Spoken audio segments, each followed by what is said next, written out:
म आज चपस्टिकको बारेमा सिकाउँदैछु। कतिलाई त हामीलाई त थाहा हुँदैन हैन यो चपस्टिक कसरी प्रयोग गर्ने भन्ने कुरा।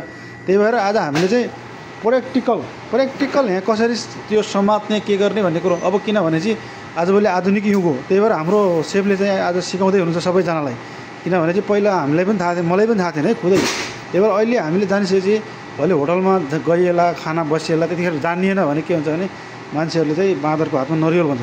त्यसै भएर तपाईले सिकाउनुहोस् त कसरी हो। ओके ट्याक्क भन्दै गर्नुहोस् कसरी हो सेप भन्दै गर्नुहोस्। टक्कसँग एउटा हातले यहाँ समाउने, ओके हात यसरी टेप्ने यहाँनिर टक टक टक टक हुन्छ। अनि अर्को हातलाई फेरि यसलाई यहाँनिर सक्कसँग गर्ने समात्ने, अनि यसलाई यहाँ टेप्ने, फेरि यसले यहाँ माथि डबल चपाइदिने।